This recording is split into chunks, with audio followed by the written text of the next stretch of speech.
نقلی شہزادہ پارٹ 5۔ گاؤں والوں نے کہا کہ صبح ہم رسالدار صاحب کی خدمت میں کہلا بھیجیں گے کہ حضور لڑکا نہیں مانتا، آپ جو چاہیں کریں۔ گاؤں والے چلے گئے۔ مکتب میں گنے چنے آدمی رہ گئے۔ میاں جی، شہزادہ نور، نوری، ظہوری، کرامت، حسینی پہلوان اور حیدر پہلوان۔ ان سب کے سامنے ایک بار پھر کرامت نے کوشش کی نوری ضد نہ کرے اور فوج سے نہ بگاڑے۔ شہزادے نے بھی کہا کہ ابا ہی ٹھیک کہتے ہیں، سارا جھگڑا میری وجہ سے ہوا، میں ابا کی بات ماننے کو تیار ہوں۔ لیکن نوری کسی طرح نہیں مان رہا تھا۔ وہ کہہ رہا تھا اگر شہزادہ نہیں تو میں بھی زندہ نہیں رہوں گا۔ نوری کی اس ضد پر ظہوری کہتا کہ جب میرا بھائی نہیں تو میں کیا منہ لے کر جیوں گا۔ بیچارے کرامت کو گھر کی تباہی دکھائی دے رہی تھی۔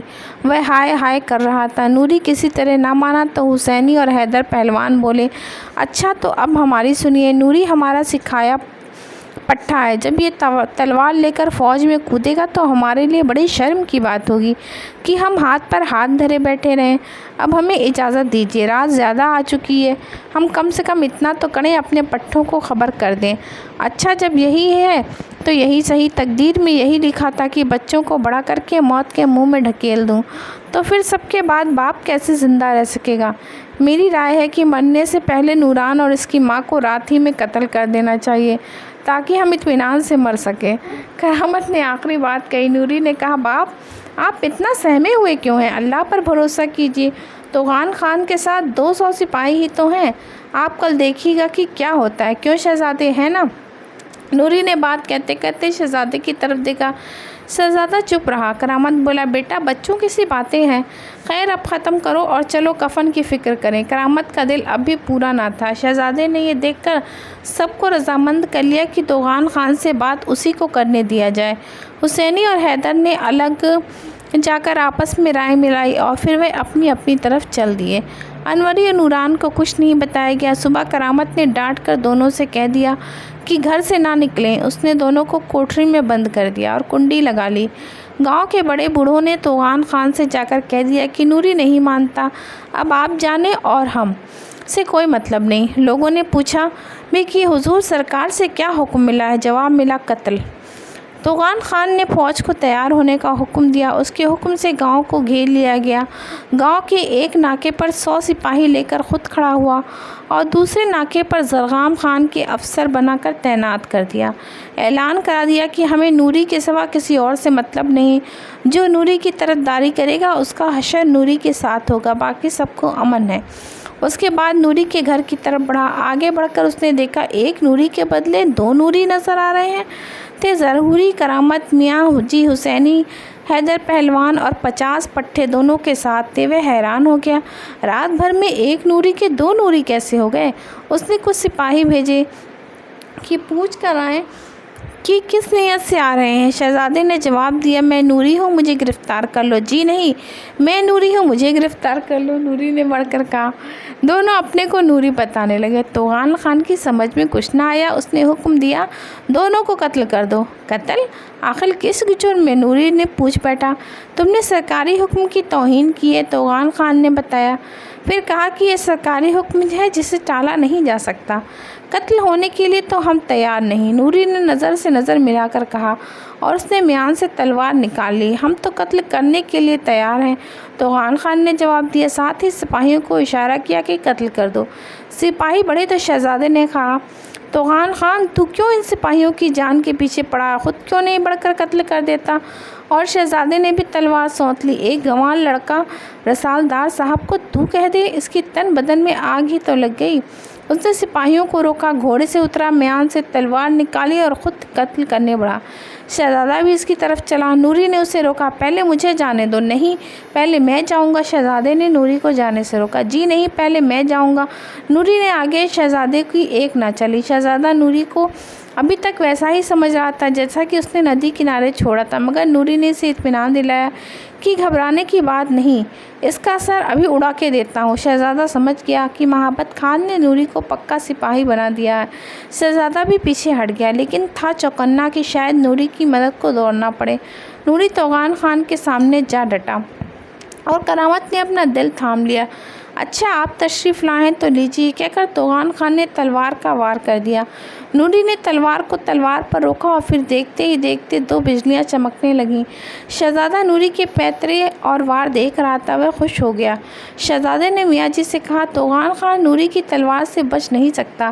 کرامت ظہوری اور میاں جی آنکھیں پھاڑے نوری کو دیکھ رہے تھے اور دل ہی دل میں اللہ سے دعا کر رہے تھے۔ تلوار چلتے ابھی تھوڑی ہی دیر اور توغان خان کی گردن پر پڑی، اس کا سر کٹ کر دور جا گرا۔ وہ مارا شہزادے کی زبان سے نکلا اور اس نے لپک کر نوری کا ہاتھ چوم لیا۔ خان بابا اور حضور بیگم دونوں رات بھر چار دیواری کے دیوار کے نیچے کھڑے رہے، اللہ سے دعا کرتے رہے۔ اب نوری مشک کے سہارے ندی تیر رہا ہوگا اور اب اتنی دور پہنچا ہوگا، خدا نے چاہا تو جلد ہی نور پور گاؤں پہنچ جائے گا۔ راستے میں کوئی جنگلی جانور اسے نہ روکے۔ حضور بیگم نے کھٹکا ظاہر کیا، حضور بیگم تلوار اس کے کمر میں لٹک رہی ہے، مہابت خان نے بڑی محنت سے اسے پوری طرح سپاہی بنا دیا ہے، خدا کرے وہ جلد پہنچ جائے، شہزادہ آ جائے تو مہابت خان کو بلا کر بھید اس پر بھی کھولا جائے، پھر دیکھیے گا دربار میں کیا مزہ آتا ہے۔ مگر زرغان خان نے ذرا بھی اکڑ دکھائی تو دربار میں خون کی ندیاں بہہ جائیں گی۔ خان بابا، نوری سچ کہتا تھا، ہمیں خدا پر بھروسہ کرنا چاہیے، خدا جو کچھ کرتا ہے اچھا کرتا ہے۔ لیکن میں دعا کرتی ہوں کہ دربار میں تلوار نہ چلے، معاملہ ٹھیک سے طے ہو جائے، ہمیں نوری کی احسان کا بدلہ چکانا ہے۔ سچی بات ہے، اس نے بڑا کام کیا ہے، اس میں کیا شک ہے حضور بیگم؟ دیکھیے صبح ہونے کو ہے، اب ہمارا شہزادہ آتا ہوگا، میں دیوار پر چڑھ کر دیکھتا ہوں۔ خان بابا دیوار پر چڑھ گئے، دور تک نظر ڈالی، شہزادے کا کہیں پتہ نہ تھا۔ صبح بھی ہو گئی، روشنی بھی پھیل گئی اور سورج بھی نکل گیا۔ شاہ محل میں سارے لوگ جاگ گئے، لونڈیاں باندیوں نے شہزادہ نور اور حضور بیگم کو نہ پایا تو چاروں طرف ڈھونڈنے لگیں، محل میں گھبراہٹ پھیل گئی۔ خان بابا دیوار سے اتر آئے، حضور بیگم کا اب برا حال تھا، انہوں نے کہا یا تو نوری ندی میں ڈوب گیا یا راستے میں کوئی حادثہ پیش آ گیا، خدا خیر کرے۔ خان بابا نے سمجھایا، ہمیں آخر وقت تک خدا پر بھروسہ رکھنا چاہیے۔ سمجھا بجھا کر حضور بیگم کو لے چلے۔ محل والوں نے دیکھا تو کچھ جان میں جان آئی، ساتھ ہی سب کی زبان سے نکلا، حضور شہزادہ۔ کوئی جواب نہ پا کر سب ہکا بکا رہ گئے، کسی کی ہمت نہ ہوئی کہ کوئی کچھ اور پوچھتا۔ حضور بیگم اداس چھپرکٹ پر جا گریں، سارے محل میں اداسی چھا گئی، معاملہ کیا ہے یہ کوئی نہ سمجھ سکا۔ خان بابا کو بڑی فکر ہوئی، وہ برابر سوچتے رہے کہ کیا کریں۔ آخر انہوں نے جانثار خان اور قربان خان کو بلایا، ان سے سارا حال کہا اور ان سے یہ بھی کہا کہ تم دونوں جا کر شہزادہ نور اور نوری کی خبر لو، تم پر کوئی شک بھی نہ کر سکے گا، تمہارا باغ شہر کے باہر ہے، روز جاتے ہی رہتے ہو، یہاں سے باغ جاؤ اور باغ سے نور پور گاؤں کی طرف چل دو، کوئی کیا سمجھے گا تم کہاں گئے۔ جانثار خان اور قربان خان اس وقت چل دیے۔ توغان خان مارا گیا تو اس کا بھائی طغیان خان ہائے بھائی کہہ کر جھپٹا، اس کے بڑھتے ہی سپاہی بھی جھپٹ پڑے، ادھر سے نوری بڑھا۔ شہزادے نے پہلوانوں سے کہا، پہلوانوں میاں جی کو بچانا، اور یہ کہہ کر فوج میں گھس گیا۔ پہلوانوں نے میاں جی، کرامت اور ظہوری کو بیچ میں لے لیا، پھر وہ سب فوج کے سپاہیوں سے جا ٹکرائے۔ دوسرے ناکے پر زرغام خان نے ادھر جھڑپ ہونے کی خبر سنی تو 50 سپاہیوں کو وہاں چھوڑا اور 50 کو لے کر اس طرف لپکا۔ یہاں شہزادہ نور اور نوری بجلی کی طرح تڑپ تڑپ کر لڑ رہے تھے، دونوں مہابت خان کے شاگرد، جس کے ہاتھ مارا وہ زمین پر آ رہا، اس کی کوشش یہ تھی کہ کسی طرح طغیان خان کو مار لیں۔ طغیان خان بڑا غصے میں تھا، اس نے فوج کو غیرت دلائی، ان گواروں کو جلدی سے مار لو۔ اس کے سپاہی چاروں طرف سے نور اور نوری پر پل پڑے تھے، مگر یہ دونوں پیترے بدل بدل کر اس طرح لڑ رہے تھے کہ ایک جگہ ٹھہرتے ہی نہ تھے، بجلی کی طرح کبھی ایک طرف کڑکتے کبھی دوسری طرف چمکتے۔ ادھر حیدر پہلوان اور اس کے پٹھے بھی جان کی بازی لگائے ہوئے تھے، زخم پر زخم کھا رہے تھے، لیکن ہر موقع پر نور اور نوری کی مدد کو پہنچ رہے تھے۔ یہ دیکھ کر زرغام خان نے فوج کی کمان اپنے ہاتھ میں لے لی، 50 سپاہیوں کو حکم دیا کہ پہلوانوں کو روکیں اور انہیں شہزادے نوری تک نہ جانے دیں، اور اس کے بعد 2 درجن کمند اندازوں کو طغیان خان کے پاس بھیجا اور کہلا دیا کہ ان کمند اندازوں کی مدد سے دونوں لڑکوں کو پکڑ لو۔ طغیان خان نے شہزادہ نور اور نوری پر کمندیں پھینکنے کا حکم دیا۔ کمندیں دیکھ کر نوری گھبرایا، نوری جانتا تھا کہ شہزادہ نور کمندوں کا کانٹ نہیں جانتا، اس نے شہزادے کو پکار کر اس کے پاس ہی آ جائے۔ شہزادہ نور نوری کے پاس پہنچ گیا، نوری نے کہا، جیسے ہی کمندیں پھینکی جائیں جھٹ زمین پر لیٹ جانا، پھر جس طرح میں کمندوں کو کاٹوں اس طرح ہاتھ مار دینا، مگر افسوس تمہارے پاس ریشم کاٹ تلوار نہیں۔ نوری یہ کہہ رہا تھا کہ 2 درجن کمندیں دونوں پر گری۔ نوری جھٹ زمین پر لیٹ گیا، پھر بایاں ہاتھ ٹیک کر داہنے ہاتھ سے تلواریں ماری تو کمندیں کٹ کر ہوا میں اڑ گئیں۔ نوری صاف اٹھ کھڑا ہوا، اٹھ کر دیکھا شہزادہ کمندوں میں پھنسا ہے اور کمند انداز اسے کھینچ رہے ہیں۔ نوری اپنی جگہ سے اچھلا اور چاہا کہ شہزادے کو چھڑائے، اتنے میں طغیان خان نے تلوار چلا دی۔ نوری کے پیچھے تلوار کی چمک ہوئی تو مڑا، بچاؤ کی کوئی صورت نہ دیکھ کر موڑ لی تو طغیان خان کی تلوار اس کے کندھے پر پڑی، اس کا بایاں بازو زخمی ہو گیا۔ نوری زخم کھا کر شیر کی طرح بپھرا، اس نے طغیان خان کے گھوڑے پر وار کیا، گھوڑا لڑکھڑا کر گرا۔ طغیان خان گھوڑے سے کود پڑا، لیکن ابھی وہ سنبھلا بھی نہ تھا کہ نوری نے جھٹ ہاتھ مار دیا، تلوار طغیان خان کے پیٹ میں گھس گئی اور وہ وہیں ڈھیر ہو گیا۔ زرغام شکاری کو بڑا تعجب تھا کہ گاؤں والے فوج سے کتنی کڑی ٹکر لے رہے تھے۔ ان 2 ایک شکل کے لڑکوں کا لڑنا بھی دیکھا۔ 3 برس پہلے زرغام خان مہابت خان کے رسالے کا ایک افسر رہ چکا تھا اور اس کے ساتھ کئی لڑائیاں لڑ چکا تھا۔ وہ ان دونوں کے پیترے اور تلوار دیکھ کر حیران رہ گیا کہ انہیں مہابتی پیترے کس نے سکھائے۔ اس نے دلاور خان کو حکم دیا کہ ایک وہ نوری جو کمندوں میں گرفتار ہو چکا ہے میرے پاس لایا جائے اور دوسرا وہ نوری جو ابھی لڑ رہا اسے بھی گرفتار کر لیا جائے۔ دلاور خان بڑھا، اس نے سپاہیوں کو سمیٹا اور نوری کو چاروں طرف سے گھیر لیا۔ شہزادہ نور کو زرغام خان کے پاس لایا گیا۔ زرغام خان نے شہزادے سے کہا، بہادر لڑکے، اس میں شک نہیں کہ تم خوب لڑے اور تمہارے جڑواں بھائی بھی خوب لڑ رہا ہے۔ میں دونوں کی بہادری کے بہت خوش ہوں، مگر مجھے بڑا دکھ ہے، تمہاری ضد سے گاؤں کے وہ سب نوجوان قتل ہو جائیں گے جو تمہاری مدد کو آئے ہیں۔ تم اپنے بھائی کو بھی روکو اور پہلوانوں کو بھی، اور دیکھو ہمارے سپاہیوں نے تمہارے بھائی کو زخمی کر دیا، اب وہ زیادہ دیر نہیں لڑ سکے گا، بہت جلد یا تو مارا جائے گا یا گرفتار ہو جائے گا۔ شہزادہ نور کمندوں میں اس طرح پھنسا کھڑا تھا جیسے کوئی شیر لوہے کے جال میں جکڑ لیا گیا۔ اس نے نوری کو دیکھا، سپاہی چاروں طرف سے گھیرے ہوئے اس پہ پل پڑ رہے تھے۔ شہزادے نے تیور بدل کر زرغام خان سے کہا، زرغام خان، تم یہ کیا ڈینگے مار رہے ہو؟ یہ کوئی بہادری ہے کہ 100 سپاہیوں کو ایک لڑکے سے لڑا دیا؟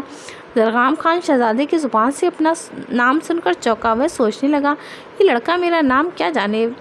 وہ یہ سوچ ہی رہا تھا کہ ادھر نوری زخموں سے چور ہو کر گرا اور سپاہی اسے گرفتار کر کے زرغام خان کے پاس لے آئے۔ شہزادہ نور نے اپنے برابر نوری کو کھڑے دیکھا تو اس نے حیدر پہلوان کو آواز دی کہ لڑائی سے ہاتھ روک لے۔ شہزادہ سمجھ گیا اگر پہلوان لڑے جائیں گے تو سب قتل ہو جائیں گے۔ حیدر پہلوان نے ہاتھ روک لیا اور اس کے ہاتھ روکتے ہی لڑائی بند ہو گئی۔ لڑکے، تم بہت سمجھدار ہو، زرغام خان نے کہا۔ کیا اچھا ہوتا کہ تم لڑائی سے پہلے سوچ لیتے، اب یہ سمجھداری اس وقت کام میں لاتے۔ زرغام خان، اپنا کام کرو اور نصیحت بند کرو۔ زرغام خان پھر چونکا۔ وہ شہزادے کو غور سے دیکھنے لگا، یہ لڑکا مجھے کیا جانے، پھر یہ میرا نام اس طرح لیتا ہے جیسے میں اس کے باپ کا نوکر ہوں۔ اس نے کہا، ضدی لڑکے، تم نصیحت بھی نہیں سنتے، تم میرا نام نہایت بے ادبی سے لے رہے ہو۔ مجھے بار بار غصہ آتا ہے، مگر نہ جانے کیوں میرا دل نرم پڑ جاتا ہے۔ میں نہیں چاہتا کہ تم جیسا بہادر لڑکا قتل ہو، لیکن میں زرغام خان کے حکم کو بھی نہیں ٹال سکتا۔ میری بات مانو تو ہماری حکومت سے باہر نکل جاؤ اور وعدہ کرو کہ پھر ادھر نہ آؤ گے۔ تمہارے آنے کے بعد میں تمہارے بھائی کا سر کاٹ کر زرغام خان کی خدمت میں پیش کر دوں گا، اور اسے ایک ہی کا سر تو چاہیے۔ رسالدار صاحب، بالکل ٹھیک، نوری بول اٹھا، میرا سر کاٹ لیجیے اور میرے بھائی کو یہاں سے اتنی دور بھگا دیجیے کہ اسے کوئی نہ پا سکے۔ نہیں، یہ نہیں ہو سکتا، شہزادہ بولا۔ یہ سارا جھگڑا میری وجہ سے ہوا ہے۔ زرغام خان، تم میرا سر کاٹ لو اور زرغام خان سے انعام لو۔ زرغام خان حیران تھا، یہ لڑکا بار بار میرا نام کیوں لیتا ہے، ذرا بھی نہیں دبتا۔ اس نے کہا، بہادر لڑکے، میں تیری بے ادبی معاف کرتا ہوں، مگر یہ بتا تو میرا نام کیوں لے رہا ہے، اور میرا نام تجھے کس نے بتایا؟ شہزادہ کچھ کہنا چاہتا تھا کہ اتنے میں سامنے گرد اڑتی نظر آئی۔ زرغام خان ادھر دیکھنے لگا، شہزادہ نور، نوری اور سبھی لوگ اس طرف دیکھنے لگے۔ گرد سے 2 سوار نکلے، دونوں بے تحاشا گھوڑے دوڑاتے اس طرف آ رہے تھے۔ انہیں دیکھ کر شہزادہ نور اور نوری دونوں مسکرانے لگے۔ لڑکے، تم دونوں کیوں مسکرا رہے ہیں؟ تم کو معلوم ہونا چاہیے کہ موت تمہارے سروں پر منڈرا رہی ہے۔ زرغام یہ کہہ ہی رہا تھا کہ دونوں سوار قریب آ گئے۔ انہوں نے گھوڑوں کو لگامیں کھینچی، گھوڑے رکے، دونوں اترے۔ جانثار خان، قربان خان زرغام خان کے منہ سے نکلا اور وہ خوش ہو کر بڑھا اور ان سے گلے لگ گیا۔ کہو بھائی کیسے آئے اور بتاؤ ہمارا شہزادہ خیریت سے ہے؟ یہ دونوں لڑکے کون ہیں اور تم نے انہیں کیوں گرفتار کیا ہے؟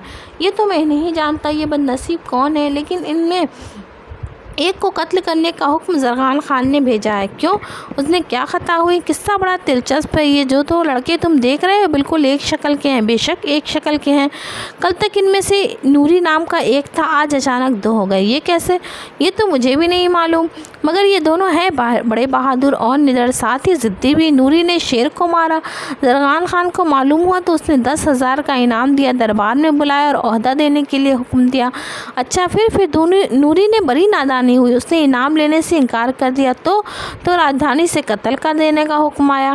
یہ دونوں نادان فوج سے ٹکرا گئے، اب اس حال میں ہیں، تو پھر قتل کر دو انہیں۔ جانثار خان اور قربان خان نے مسکراتے ہوئے کہا، مگر یہ دونوں ضد کر رہے ہیں، ایک کہتا ہے مجھے قتل کر دو اور دوسرا کہتا ہے مجھے، سارا جھگڑا میں نے کھڑا کیا ہے، مجھے قتل کر دو۔ میں حیران ہوں کہ قتل کروں اور کسے چھوڑوں۔ میں سوچ رہا ہوں کہ ایسی کوئی تدبیر نکل آتی کہ زرغان خان معاف کر دیتا اور دونوں کی جان بچ جاتی۔ یہ بڑے بہادر لڑکے ہیں، بڑے ہو کر نام پیدا کریں گے۔ نہ جانے کیوں مجھے ان سے محبت ہو گئی ہے۔ بہادر لوگ بہادروں سے محبت ہی کرتے ہیں، لیکن جب تم کو ان کی بہادری کے علاوہ کچھ اور معلوم ہوگا تو تم جھک جھک کر سلام کرو گے۔ کیا مطلب؟ زرغام خان نادان مت بنو، آنکھیں کھولو اور پہچانو۔ کیا؟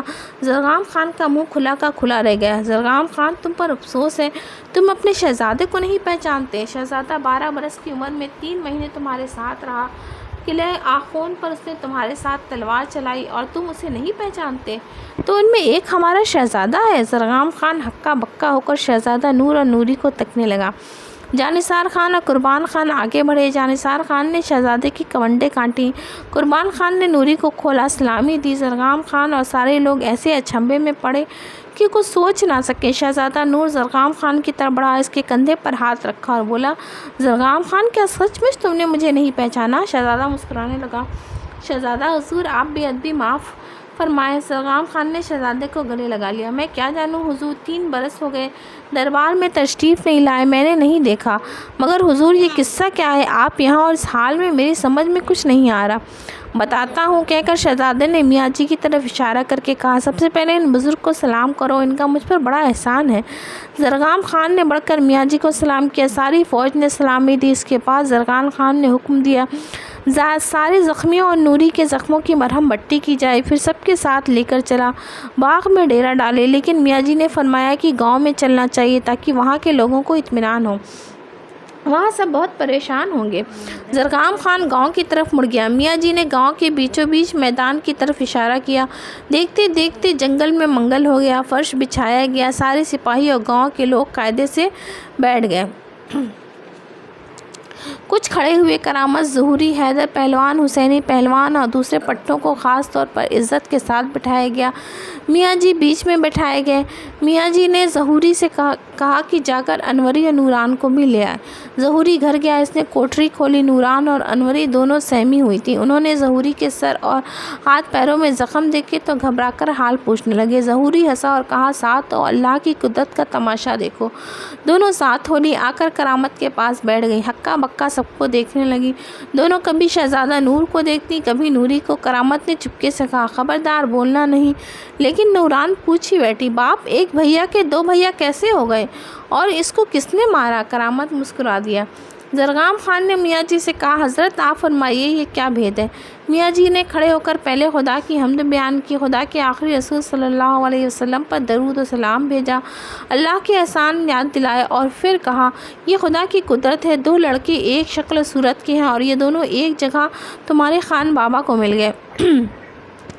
میاں جی نے سارا حال کہہ سنایا۔ میاں جی نے حال بتاتے ہوئے بڑے عمدہ تقریر بھی کی، سپاہیوں پر بڑا اثر ہوا۔ میاں جی نے سب کو بتایا، دیکھو اصل شہزادہ یہ ہے اور یہ جو زخمی ہے نوری ہے۔ میاں جی نے حال بتا کر بیٹھ گئے۔ لوگوں کو اب جو سارا حال معلوم ہوا تو سب زرغام خان کو برا بھلا کہنے لگے۔ نوری سب کو ہاتھ کے اشارے سے روکا، پھر زرغام خان سے مشورہ کر کے وہ ساری رقم جو رسالے کے خرچ کے لیے تھی گاؤں والوں میں تقسیم کرا دی۔ گاؤں کا ہر چھوٹا بڑا مالا مال ہو گیا۔ اس کے بعد سب کو گھر جانے کے لیے کہا۔ جب خاص لوگ ہی رہ گئے تو نوری نے کہا اب شہزادے کو جلد سے جلد شاہ محل پہنچ جانا چاہیے۔ میں نے حضور بیگم سے کہا تھا کہ شہزادہ صبح تک آ جائے گا۔ خان بابا اور حضور بیگم دونوں بیچارے اس جگہ کھڑے ہوں گے، شہزادہ ابھی تک وہاں نہیں پہنچا، جانے محل میں کیسا ہلچل مچی ہو۔ لیکن میں یہ بھی بتا دوں کہ زرغان خان نے ناکہ بندی کرا دی ہے۔ ناکہ بندی کا حال سنا تو زرغان خان نے کہا شہزادے کا راجدھانی میں پہنچنا کچھ مشکل نہیں، ہم ایک سپاہی کے لباس میں لے جائیں گے، ہمیں کون روکے گا؟ اور یہ ہونا چاہیے کہ میں زرغان خان سے جا کر کہہ دوں کہ توغان خان نے شہزادے کو قتل کر دیا اور اس کی لاش جنگل میں پھینکوا دی اور وہ کل آپ کی خدمت میں آئے گا۔ کل شہزادہ دربار میں جا کر پوچھے کہ توغان خان اور طغیان خان کہاں ہیں۔ شہزادہ ان دونوں کے سر اپنے ساتھ لے جائے اور دربار میں ایسے وقت سب کو دکھائے جب اصلی شہزادے کو دیکھ کر زرغان خان گھبرا رہا ہو۔ کیسی انوکھی بات ہوگی، اس کی چال اسی پر الٹ جائے گی، اس سے کوئی جواب نہ پڑے گا۔ شہزادے کو اللہ کا شکر ادا کرنا چاہیے کہ لشکر میں ابھی کئی بڑے افسر اس کے ہمدرد ہیں۔ مہابت خان، شہاب الدین، شہ سوار اور ظہیم پہلوان اور بہادر خان کو تو سب جانتے، رہ گیا شہامت خان اور سپہ سالار۔ تو جب زرغان خان کی پول کھلے گی اور سپہ سالار یہ دیکھے گا کہ ہم سب کو اندھیرے میں رکھا گیا اور زرغان خان چوری چھپے شہزادے کو قتل کرنا چاہتا تھا تو وہ بھی بفر جائے گا۔ زرغان خان نے یہ کہا تو سب نے اس کی رائے پسند کی۔ اس کے بعد یہ جلسہ برخاست ہوا۔ زرغان خان نے رسالے کی کوچ کا حکم دیا۔ جاں-نثار خان، قربان خان اپنے گھوڑے بڑھا کر آگے نکل گئے۔ انہوں نے جا کر حضور بیگم اور خان بابا سے سارا حال کہا، دونوں کو اطمینان ہو گیا۔ شہزادہ معمولی سپاہی کے لباس میں زرغان خان کی فوج کے بیچ ایک گھوڑے پر سوار تھا۔ اس طرح وہ راجدھانی میں داخل ہوا۔ کچھ دور چل کر ایک موڑ پر جاں-نثار خان، قربان خان کھڑے ہوئے ملے۔ اس موڑ پر شہزادہ چپکے سے ان کے ساتھ ہو لیا، سیدھا بارادری پہنچا۔ خان بابا راستہ دیکھ رہے تھے۔ یہاں شہزادے نے کپڑے بدلے، مغرب کی نماز پڑھ کر شاہ محل کی طرف چلا۔ جیسے ہی شہزادہ محل میں پہنچا حضور بیگم سجدے میں گر گئیں۔ شہزادہ دوڑ کر ماں سے لپٹ گیا۔ محبت کے جوش میں دونوں کو غش آ گیا۔ بیگمات دوڑ پڑیں، گلاب چھڑکا جانے لگا، ہوا دی جانے لگی۔ حضور بیگم کو ہوش آیا، مسکرائیں، اللہ تیرا شکر ہے، ان کی زبان سے نکلا اور انہوں نے شہزادہ نور کو سینے سے لگا لیا، سارا حال پوچھا۔ انہوں نے نوری کو بڑی دعائیں دیں۔ شہزادے سے کہا نوری کہ اس احسان کو یاد رکھنا، اور اس کے بعد بہت بھاری صدقہ کیا گیا۔ پھر خان بابا کے مشورے سے مہابت خان، بہادر خان، شہاب الدین سوار اور ظہیم پہلوان ان کو طلب کیا گیا۔ وہ سب آ گئے، سارا حال کہا گیا۔ سب نے تعجب کے ساتھ نقلی شہزادے کا حال سنا۔ پھر کہنے لگے کانوں کان، کسی کو خبر نہ ہونا چاہیے، ہمیں کسی نہ کسی طرح سپہ سالار شہامت خان کو بھی سمجھانا ہے، اگر وہ نہ مانا تو دربار میں تلوار چل کر رہے گی۔ صبح ہوتے ہی شہزادہ نور نے اس دربار میں جانے کا انتظام شروع کر دیا۔ اس نے ایک خوان منگایا۔ خوان میں توغان خان، طغیان خان کے سر رکھے، تحفے تحائف سے خوان کو سجایا گیا۔ اس پر ریشمی کپڑا ڈال کر خوان پوش سے ڈھک دیا گیا۔ پھر پورے شاہانہ ٹھاٹ سے شہزادہ دربار کی طرف چلا۔ شاہ محل کے سارے لوگوں نے دعا دی۔ خان بابا، جاں-نثار خان، قربان خان ساتھ ہو لیے۔ آگے پیچھے بہت سے سوار ہٹو بچو کرتے، با ادب، با ملاحظہ، ہوشیار کہتے چلے۔ وہاں زرغان خان بہت خوش تھا۔ وہ خوش تھا کہ آج نوری کی پول کھل جائے گی، خان بابا ذلیل ہوں گے۔ اسے کیا خبر تھی کہ جسے قتل کرنے کا حکم بھیجا گیا وہی قتل کر کے آ رہا ہے، اور تحفے میں 2 بڑے بڑے افسروں کے سر لا رہا ہے، اور وہ خود زرغان خان کا بھانڈا پھوڑے گا۔ زرغان خان نے سپہ سالار شہامت خان اور کچھ دوسرے بڑے افسروں کی پیشوائی کے لیے بھیجا۔ جب شہزادہ دربار کے سامنے آیا تو خود اٹھا، پیارے بھتیجے کہہ کر بڑھا۔ شہزادے نے ادب سے چچا کو سلام کیا۔ چچا نے مسکرا کر بھتیجے کو گلے لگایا، لے جا کر اپنے برابر تخت پر بٹھایا۔ جاں-نثار خان اور قربان خان نے خوان بیچ دربار میں رکھوا دیا۔ دربار شروع ہوا۔ شاعروں نے زرغان خان اور شہزادے کی شان میں قصیدے پڑھے، ان کو انعام دیا گیا۔ اس کے بعد زرغان خان کھڑا ہوا، اس نے تقریر کی۔ تقریر میں کہا کہ ہمیں حکومت کو چالاک لوگوں سے پاک کرنا چاہیے، جو لوگ غدار ہیں ان کو ختم کرنا ہے، اور ریاست کو ہر طرح کے دغابازوں سے پاک کر کے شہزادے کے حوالے کرنا ہے۔ تقریر کے آخر میں اس نے کہا مجھے شک ہے کہ یہ شہزادہ نقلی ہے اور اصلی شہزادے کو خان بابا نے کہیں چھپا دیا ہے۔ یہ سن کر دربار میں سناٹا چھا گیا، ہر ایک شہزادے کا منہ تکنے لگا۔ اب شہزادہ اٹھا، اس نے کہا میرے نقلی شہزادہ ہونے کا کیا ثبوت ہے؟ زرغان خان نے کہا اگر آپ اصلی شہزادے ہیں تو بتائیے کیا آپ دربار کے افسران کو پہچانتے ہیں اور ان کے نام جانتے ہیں؟ کیوں نہیں جانتا؟ شہزادے نے شاہ احمد خان، دلاور خان اور بہادر خان اور دوسرے سرداروں کا نام لیا، اٹھ کر ان سے ہاتھ ملایا اور بتایا کہ چچا جان، میں تو ہوران کو بھی پہچان لوں گا، جس کے ساتھ بچپن میں کھیلا ہوں اور جو آپ کی بیٹی ہے اور آپ کے محل میں موجود ہے۔ میں یہ بھی جانتا ہوں کہ آج دربار میں کون کون افسر غیر حاضر ہے۔ آپ بتائیے، توغان خان اور طغیان خان آج دربار میں کیوں نہیں آئے؟ زرخان خان کے چہرے پر ہوائیاں اڑنے لگیں۔ اس نے کہا، توغان خان اور طغیان خان کو میں نے جنگل کی ہاؤ قوم کے مقابلے میں بھیجا ہے، وہ ان کو سزا دے کر آتا ہی ہوگا۔ مگر چچا جان، شہزادے نے ٹوکا، آپ کو معلوم ہونا چاہیے کہ توغان خان اور طغیان خان کبھی واپس نہیں آ سکتے۔ کیوں؟ شہزادے نے جانثار خان کو حکم دیا۔ خوان کھول دیے گئے۔ جانثار خان نے خوان پوش الگ کر دیا تو اور درباری ہکا بکا رہ گئے۔ سر ہر ایک کی زبان سے نکلا۔ شاہ احمد خان نے تلوار نکال لی اور بولا، میں اس قاتل کا سر اڑا دوں گا جس نے میرے ان دونوں سرداروں کو قتل کیا ہے۔ شاہ احمد خان، محبت خان تلوار کے قبضے پر ہاتھ رکھ کر کھڑا ہو گیا۔ پہلے شہزادے کا بیان ختم ہو لینے دو، اس کے بعد اپنا یہ حوصلہ بھی نکال لینا۔ شہزادے نے زرخان خان کا وہ فرمان جیب سے نکالا جس میں نوری کو قتل کرنے کا حکم تھا، اور پھر شروع سے آخر تک پوری داستان کہہ سنائی۔ سارا دربار زرخان خان کی طرف دیکھنے لگا۔ زرخان خان کے چہرے پر ہوائیاں اڑنے لگیں۔ شہزادے نے حکم دیا، اس نمک حرام کو گرفتار کر لو۔ شہزادے کے طرفدار بڑھے تو زرخان خان کے لوگوں نے تلواریں نکالی، لیکن شاہ احمد خان نے ان کو ڈانٹ کر روک دیا۔ ساری بات سپہ سالار کی سمجھ میں آ چکی تھی۔ زرخان خان گرفتار کر لیا گیا۔ شہزادے نے اس سے کہا، کہیے چچا جان، آپ کو اپنی صفائی میں کچھ کہنا ہے؟ زرخان خان کچھ نہ سمجھ سکا، یہ سب کیسے ہو گیا؟ وہ شہزادے کے قدموں میں گر پڑا اور گڑ گڑا کر معافی مانگنے لگا۔ میں معافی کے بارے میں کچھ نہیں کہہ سکتا، اگر حضور امی اور نوری دونوں معاف کر دیں تو مجھے کوئی اعتراض نہیں۔ شہزادے نے خان بابا اور شاہ احمد خان کی طرف دیکھا۔ دونوں نے کہا، بے شک زرخان خان حضور بیگم اور نوری کا مجرم ہے۔ ہماری رائے ہے کہ جمعے کو دربار عام کیا جائے، اس عرصے میں حضور بیگم کی رائے بھی لے لی جائے اور نوری کو بھی بلا لیا جائے اور زرخان خان کو قید میں رکھا جائے۔ شہزادے نے جمعے کے دن دربار عام کا حکم دیا۔ نوری اور اس کے گھر والوں کو لانے کا حکم لکھا گیا۔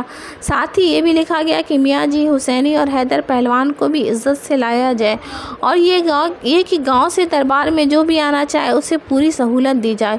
یہ حکم دے کر شہزادے نے دربار برخاست کر دیا۔ نور پور میں شہزادے کا فرمان پہنچا تو وہاں خوشی اور مسرت کی لہر دوڑ گئی۔ میاں جی سجدے میں گر گئے۔ نوری نے اللہ کا شکر ادا کیا۔ سارا گاؤں دربار میں جانے کی تیاری کرنے لگا۔ راجدھانی سے لاکھوں روپوں کا سامان بھیجا گیا تھا۔ نئے جوڑے، نئے گھوڑے آئے تھے۔ گاؤں میں جوڑے تقسیم کیے گئے، منو مٹھائی آئی تھی، وہ گھر گھر بانٹی گئی۔ نوری کے لیے خاص شہزادوں والی پوشاک آئی تھی۔ نوران کے لیے بھی بالکل وہی جوڑا آیا جو راجدھانی میں ہوران کے لیے تیار ہو رہا تھا۔ کرامت، ظہوری، انوری میاں جی کے لیے الگ الگ جوڑے تھے۔ حسینی اور حیدر پہلوان کے لیے سپاہیوں والا لباس تھا۔ گاؤں میں عید ہو گئی، لوگ نہانے دھونے لگے، راجدھانی سے آئے ہوئے کپڑے پہنے گئے۔ راجدھانی سے بہت سے نوکر چوکر آئے تھے، بہت سی لونڈیاں باندیاں آئی تھیں۔ غلاموں اور نوکروں چاکروں نے نوری، ظہوری اور کرامت کو کپڑے پہنائے۔ لونڈیوں باندیوں نے انوری اور نوران کو سنوارا۔ نوران بن ٹھن کر اٹھی، اس نے آئینہ دیکھا تو بولی، ماں کاجل ٹھیک سے نہیں لگا۔ وہ دوڑی دوڑی گئی اور گھر سے کاجل کی ڈبیا لے آئی اور ڈھیر سارا کاجل لگا لیا۔ لونڈیاں باندیاں ہنسنے لگی، اے نوران، تو نے تو اپنی آنکھوں میں کاجل ہی پار لیا۔ گاؤں بھر میں چہل پہل تھی۔ نوران کے بچپن نے اور چار چاند لگائے، سب ہنستے بولتے سواریوں پر بیٹھے۔ نوری کے یار دوست بہادر رحمت اللہ وغیرہ اکڑ اکڑ کر گھوڑوں پر بیٹھے۔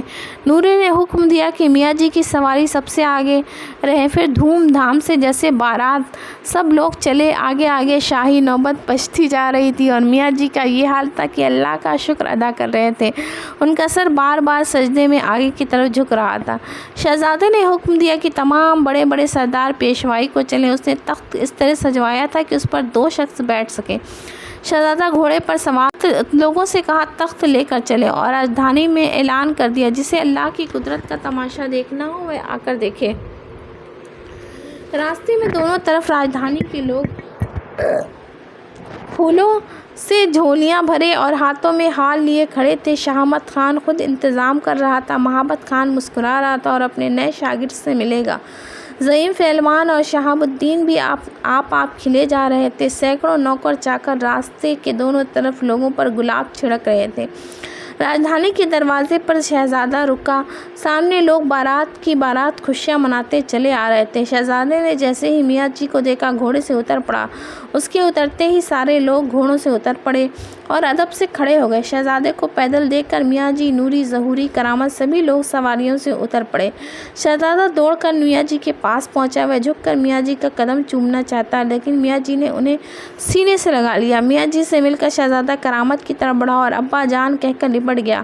کرامت نے بھی لپٹا لیا اور اس کے بعد ظہوری میرا شہزادہ بھائی کہہ کر بڑھا اور اس نے بھی لپٹا لیا۔ پھر انوری نے سینے سے لگایا اور رونے لگی۔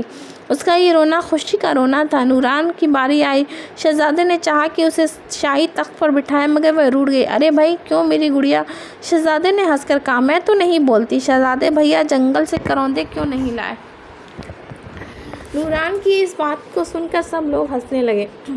شہزادے سے بھی ملا، پھر نوری کو اشارہ کیا تخت پر بیٹھے۔ نوری نے کہا، شہزادے یہ آپ کا حق ہے۔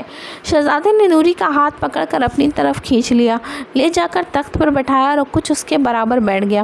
لوگوں نے شہزادہ نور اور نوری کو ایک ہی لباس میں تخت پر دیکھا تو سچ مچ خدا کی قدرت کا کرشمہ نظر آیا۔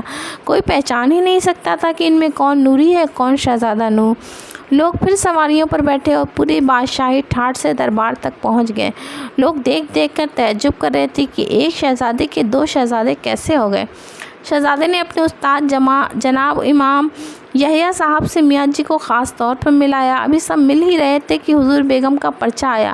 نوری اور اس کے گھر والوں کو پہلے محل میں بھیجو، ہم سب بھی ان سب کے ساتھ دربار میں آئیں گے۔ نوری اور نوران وغیرہ کو شاہ محل میں بھیجا گیا۔ راستے کی پوری رپورٹ بیگم کے پاس پہنچ چکی تھی۔ نوری نے بڑھ کر حضور بیگم کو سلام کیا۔ انہوں نے نوری کو میرا بیٹا کہہ کر سینے سے لگا لیا۔ اس کے بعد نوری نے کرامت، انوری اور ظہوری اور نوران سے ملایا۔ ارے گڑیا، تو ہی نوران ہے۔ حضور بیگم نے نوران کو گود میں بٹھا لیا اور حکم دیا اس کے لیے کروندے لائے جائیں۔ محل میں سب لوگ ہنسنے لگے۔ نوران نے شرما کر ریشم کے دوپٹے سے اپنا منہ چھپا لیا۔ حضور نے کرامت، انوری اور ظہوری کی بےحد خاطر کی، فرمایا، انوری میری بہن اور کرامت میرے بھائی ہیں۔ اس نے حکم دیا کہ شہزادے کو اطلاع دو ہم آ رہے ہیں۔ شہزادے کو اطلاع ہوئی، اس نے سرداروں کے ساتھ لے کر استقبال کیا۔ دربار میں ایک طرف چرمن ڈال دی گئی، بیگمات ادھر بیٹھی۔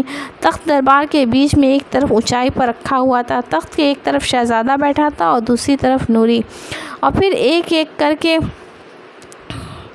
کھڑے ہو کر تقریر کی۔ تقریر میں انہوں نے اللہ کا شکر ادا کیا اور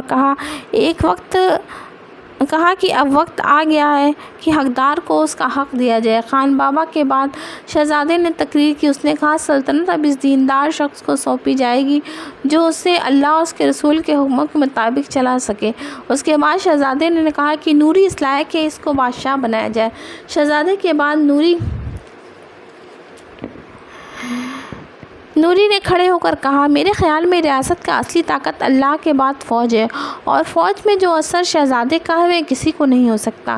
تمام سردار شہامت خان، مہابت خان اور زعیم پہلوان وغیرہ شہزادے سے محبت کرتے ہیں، اس لیے میری رائے ہے کہ شہزادے ہی کے کندھوں پر اس بوجھ کو ڈالا جائے۔ میں یقین دلاتا ہوں شہزادہ نور اس کا پورا حق ادا کرے گا۔ نوری کی بات سن کر سب نے شہزادے کو مجبور کیا۔ امام صاحب نے تاج اس کے سر پر رکھا اور دعا کے لیے ہاتھ اٹھا دیے۔ دعا کے بعد سب سے پہلا مقدمہ زرغان خان کا پیش ہوا۔ شہزادے نے حضور بیگم اور نوری سے پوچھا، آپ دونوں کیا کہتے ہیں؟ یہ سن کر نوری نے کہا، میری رائے یہ ہے کہ آپ پہلا فیصلہ جو فرمائے اس میں آپ کی طرف سے معافی ہو۔ زرغان خان ہتھکڑی اور بیڑیاں پہنے سامنے کھڑا تھا۔ اس نے نوری کی طرف دیکھا۔ اف، میں نے اسے قتل کرنے کا حکم دیا تھا، یہ تو بڑا نیک اور پیارا نوجوان ہے، اس نے دل میں کہا۔ چلمل کے اندر سے پرچہ آیا، ہم نے بھی زرغان خان کو معاف کر دیا۔ پرچے کے نیچے حضور بیگم کے دستخط تھے۔ شہزادے نے تخت سے اتر کر خود چچا کی بیڑیاں اور ہتھکڑیاں کاٹ دیں۔ زرغان خان نے شہزادے کو سینے سے چمٹا لیا اور رونے لگا۔ شہزادے نے تخت کے برابر اپنی اس کرسی پر بٹھایا جس پر تھوڑی دیر پہلے وہ خود بیٹھا تھا۔ اس معافی پر دربار کے سارے سردار اور راجدھانی کے تمام لوگ خوش ہو گئے اور نوری اور حضور بیگم کو دعائیں دینے لگے۔ اس جگہ ارے بھائی، اب کیا ہوا؟ اب نقلی شہزادے کی کہانی ختم۔ اللہ سے دعا کیجیے جیسے دن جیسے